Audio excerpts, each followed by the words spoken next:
Его военная инфраструктура вышли непосредственно. Face à cette situation de guerre, face à cette situation de guerre, face à cette situation de guerre.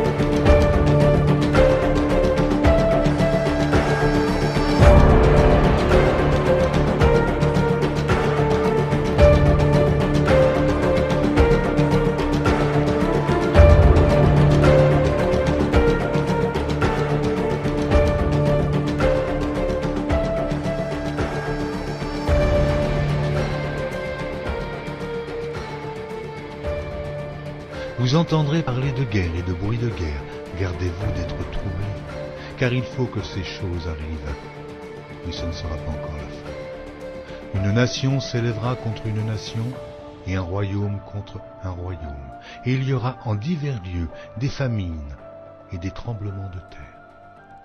Tout cela ne sera que le commencement des douleurs. Jésus a dit, il faut que ces choses arrivent. Inévitable. Il faut que ces choses arrivent. Et pourquoi ne pas être troublé? Parce que Jésus a dit, deuxièmement, ce ne sera pas encore la fin. Les guerres ne sont pas le signe de la fin. Ça fait partie de la tapisserie de la fin, mais ce n'est pas le signe. Cependant, Jésus, lorsque les apôtres ont demandé quel sera le signe de la fin du monde, Jésus a injecté dans le sujet la guerre. Lorsqu'il a répondu à ses disciples, quel sera le signe de ton avènement, ta venue et de la fin du monde tel que nous le connaissons? Et Jésus a dit que ce signe, à l'intérieur de ce signe, il y aurait une sorte de guerre spéciale. C'est la première expression. Une sorte de guerre spéciale. Pourquoi? Parce que la manière avec laquelle Jésus a déclaré cela est très importante. On va revoir cela dans les paroles de Jésus. On va le lire ou le relire dans Matthieu 24, versets 7 et 8. Une nation s'élèvera contre une nation et un royaume contre un royaume. Et en divers lieux. Donc, il relie la nation qui s'élèvera contre une nation et un royaume contre un royaume. Il relie cela avec les famines, les pestilences et les tremblements de terre. Et tout cela ne sera que le commencement des douleurs. On est au bord d'une guerre mondiale. On est au bord d'une guerre mondiale. Hier ou avant-hier, hier matin, le ministre de la Défense russe, il a dit la guerre mondiale, la troisième guerre mondiale sera une guerre nucléaire. Et comment on arrive à ça? Je ne comprends pas. Regardez ce qui se passe aujourd'hui. C'est une boucherie en Ukraine. Et pour les Russes, ils ont perdu des milliers de soldats. Vous me direz, ils s'en foutent. Ok, mais c'est quand même une boucherie. En Ukraine, et ils se battent, et c'est terrible. Je ne comprends pas. Qu'est-ce qui s'est passé? Ça fait des dizaines d'années, il y a la Russie, il y a la Ukraine, il y a l'Europe et l'Amérique. Et bon, ça va, il y a un peu des tensions par-ci par-là, mais ça tient. Qu'est-ce qui leur a pris? L'Ukraine, Biden fait tout pour convaincre l'Ukraine de rentrer dans l'OTAN. Poutine dit si tu rentres dans l'OTAN, attention, ça va aller mal. Et il se commence. C'est l'ego. L'ego, encore l'ego, tu touches dans mon domaine, je ne suis pas d'accord, et je prends même plus de place que ce que je devrais avoir. Chacun. Et pour finir, on rentre dans ce qui peut devenir peut-être la Troisième Guerre mondiale. À Dieu ne plaise. Et il y a eu encore ce matin une sirène qui a retenti dans toute la région de Kiev pour demander aux gens de se mettre à l'abri. Les raids aériens ont été meurtriers hier dans tout le pays et notamment à Kiev.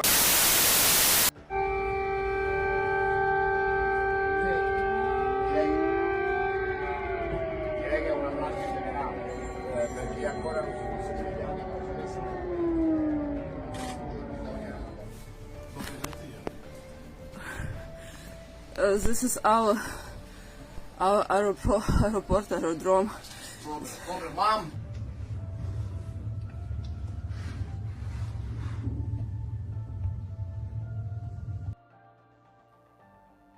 Moi, l'Éternel, je hâterai ces choses en leur temps. Ésaïe 60, verset 22. Si c'est le cas, s'il en est ainsi, la fin peut être, je dirais, en train de s'approcher très, très rapidement de nous. Jésus dit de même quand vous verrez ces choses. Ça veut dire qu'on peut les voir, on va les voir, nous les voyons. Quand vous verrez toutes ces choses, en même temps, dans la même génération, sachez que le Fils de l'homme est proche à la porte. Il est aux portes. Encore un peu de temps, et celui qui doit venir viendra, et il ne tardera pas. Le Seigneur ne tarde pas dans l'accomplissement de ses promesses, mais il use de patience, ne voulant pas qu'aucun périsse. C'est ce qu'il voudrait. Actuellement, l'alerte rouge est au maximum. Au maximum. Veillez afin que vous ayez la force d'échapper à ces choses qui vont s'en venir sur la planète Terre. Jésus n'a jamais voulu que l'Église passe par la grande tribulation. Jamais. Et elle ne passera pas. Elle sera aéroportée, enlevée dans les airs par la puissance glorieuse du Saint-Esprit. Soudainement, puissamment, aux quatre coins de la planète Terre, le Seigneur connaît vraiment ceux et celles qui lui appartiennent. Prenez garde. Dans l'armée, il y a un ordre. Garde à vous! Dans cet ordre, Jésus l'a donné. Le même ordre. Ça veut dire prends garde à toi. Garde à vous. Faites attention à vous. On va lire un dernier passage. Marc 13.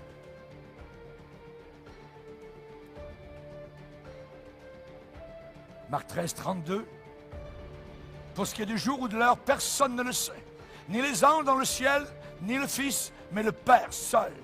Prenez garde, veillez et priez. Veillez, garde à vous. Et priez. Car vous ne savez pas quand ce temps viendra. Il en sera comme un homme qui, partant pour un voyage, laisse sa maison, remet l'autorité à ses serviteurs, indique à chacun sa tâche et ordonne au portier de veiller. Garde à vous. Veillez donc. Garde à vous donc. Car vous ne savez quand viendra le maître de la maison, ou le soir, ou au milieu de la nuit, ou au chant du coq, ou le matin. Craignez. Ayez peur qu'il ne vous trouve endormi à son arrivée soudaine. Ce que je vous dis, je le dis à tous, garde à vous, veillez. Levons-nous ensemble devant le Seigneur. Alléluia. Levons-nous devant le Seigneur. Alléluia. Face à cette situation de guerre, je crois que notre génération doit savoir que La bête de l'événement est là. Et elle arrive. One day, Jesus is coming. You may be at church. You may be at work. You may be asleep. God grant that you will be ready when He makes His personal appearance. My God, what if His appearance occurs on a Sunday morning? My prophetic word to you this morning is get ready! Get ready!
le Seigneur de l'univers.